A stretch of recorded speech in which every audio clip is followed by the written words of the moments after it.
Hey everyone, in this video I'll show you how to add a custom column to a pivot table in Excel step by step. I'll be doing this on Windows. Start by clicking any cell inside your pivot table. The pivot table tools appear in the ribbon, adding the Analyze and Design tabs. Click on the Pivot Table Analyze tab at the top. You'll see several groups. Look for the one called Calculations. In the Calculations group, click the button that says Fields, Items, and Sets. A drop-down menu appears. From that menu, click on Calculated Field. This opens the Insert Calculated Field dialog box. You'll see a name box at the top with Field 1 already in it, and below that a formula box showing equals 0.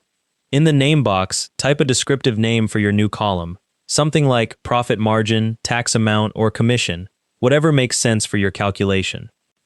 Press Tab to jump down to the formula box. You need to build your formula here using the field names from your pivot table. You'll see a fields list in the dialog. You can select a field from that list and click Insert Field to add it to your formula, or just double-click the field name.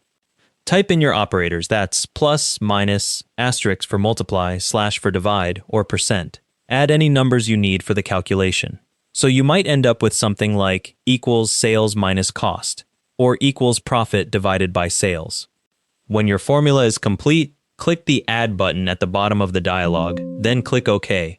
The calculated field appears immediately. You'll see it show up as a new column in your pivot table, and it'll also appear at the bottom of the pivot table field list.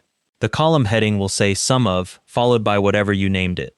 Here are a few things to keep in mind. First, right-click on the calculated field to apply number formatting.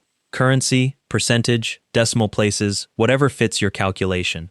Second, the calculated field always uses the sum of other fields in its calculations, even if those other fields are set to count or average in your pivot table. Third, you can use the calculated field in the values area, but not as a report filter or slicer. That's how you add a custom column to a pivot table in Excel.